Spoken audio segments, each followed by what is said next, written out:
Welcome to my channel. My name is Alex and I travel full-time with my cat and my FJ Cruiser. Sometimes we take the travel trailer with us, other times all we've got is our overlanding setup. Last time I showed you what a typical day in Mexico was like, what the roads were like, the grocery stores, how to get propane. This time we're crossing the border back into the United States so I can run some errands and pay Uncle Sam his taxes, and I decided to take my cat camping with me.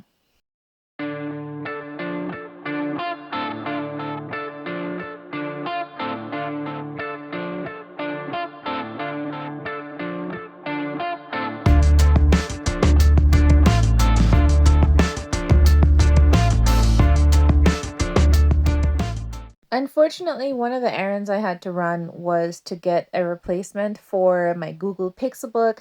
I bought this laptop in 2018 and it is the best laptop I've ever had. It never slowed down. It started up faster than my phone, but then my Bose speaker fell out of the cupboard and landed on it. When I got to Mexico, I promised myself the RV would not cross the border again until I was ready to leave for good, just because they search everything. So I packed a go bag, and these are just some of the items that I bring with me as far as toiletries.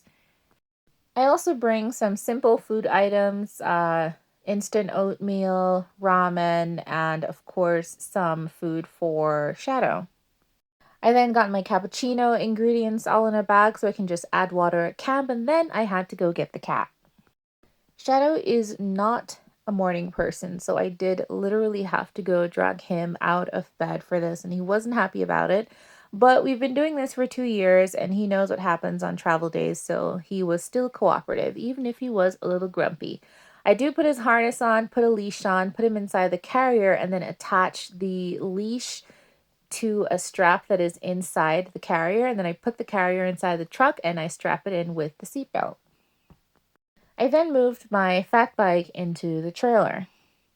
If you remember from the last video, I actually drove through quite a bit of mud, so I made sure I washed that off before I left because a neighbor told me that that can dry as hard as concrete.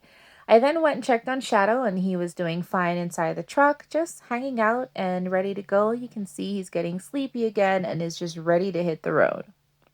It's about an hour and 15 minutes back to the border, 45 minutes for all the Arizonans who drive everywhere at 90 miles an hour, and it's a beautiful view. Once I got across the border, I had to stop at the post office in Lukeville to pay those taxes to Uncle Sam before I get in trouble. And then this is my first time in Oregon Pipe, so I stopped at the visitor center first to figure out like what the procedure was, and then I walked around and figured out what campsite I wanted because it was actually really empty. Oh, Samson looks so good. Once I picked the parking spot I wanted, I walked the spot to see where was the perfect place to park the truck. Then I picked my spot and I made sure that I got Shadow out. I usually get Shadow out first when I have the RV with me, but it's always a little bit tricky when I don't because he doesn't actually like being outside exposed like this, which is why I just left him inside the carrier while I got everything else set up.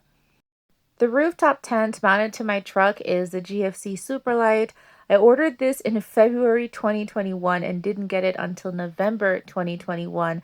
But the company was very cooperative, very communicative about what was going on, and so I was willing to wait, and I'm so glad I did. This is one of the best investments that I have made for my travel setup.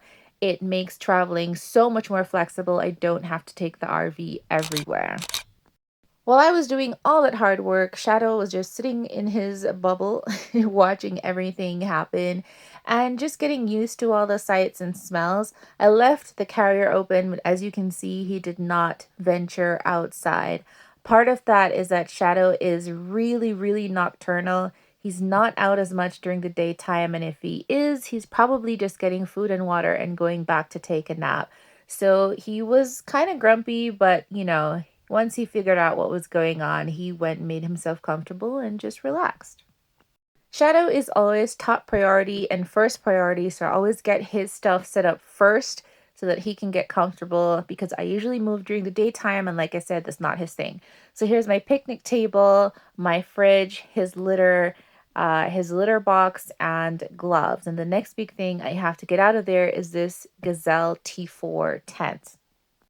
I absolutely hate packing this thing. I hate putting it in the truck. I hate lifting it out, and I hate having to pack it up after I have used it. It is such a hassle. But when you get to camp and you get this thing set up, first of all, it's so easy to put up. You can see I just pop the sides out, set it in the direction that I want it, and then I anchor it down and I am done. Like, that's as easy as it is.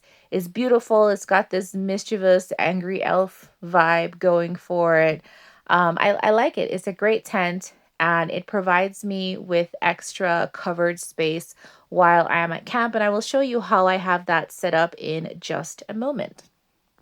A lot of people have asked me, why do I have an enormous ground tent when I already have a rooftop tent? Well, you can't really do anything but sleep in a rooftop tent. So if you want covered space outside, this is perfect. I have privacy to use the bathroom, to take a shower, to change. All of that happens in that space. Speaking of using the bathroom, I almost forgot to give Chateau his litter box. So I washed it before I left Mexico, of course, tossed the litter doing that. So fresh litter is inside and it's right by the window. So no, I actually do not smell it. Then I gave him food and water and realized, oh my goodness, it's hot. I need to change out of these clothes and give myself food and water. So I changed into something cooler and started the process of making dinner. I'm not really good at cooking at camp, and I hate that I have to say this because I'm good at cooking everywhere else, but just not at camp. Food tastes great in the RV. Food at camp, so. So I try to keep it simple. I made some tuna. I brought my rice cooker. Do not judge me. 250 watts is what it uses. It holds about 4 cups of rice if I fill it, and that's enough for just me. So I had my lovely tuna and rice, very, very simple dinner, and it didn't really take me much time to make anything. And because I have my mini fridge, I could also enjoy a cold can of soda.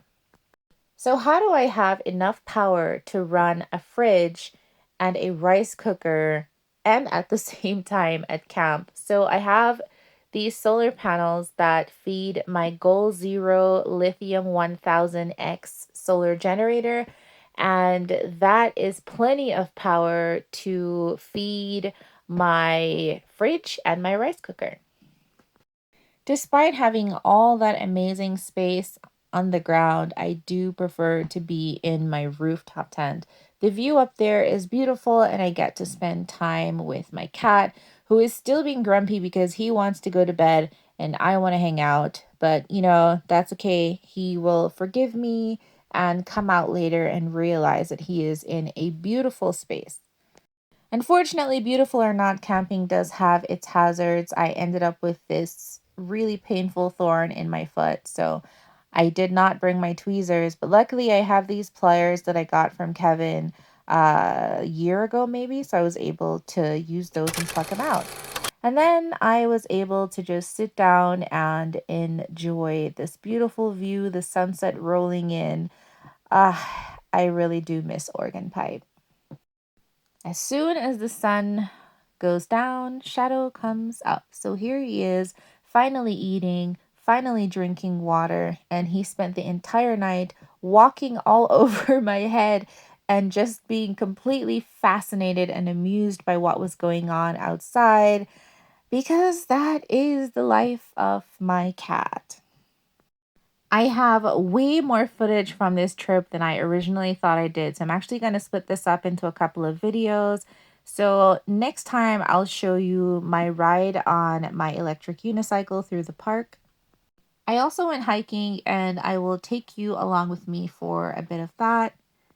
If you haven't already, please like the video, subscribe, ring the bell, and you will get notified when I post public videos. See you next time. Bye.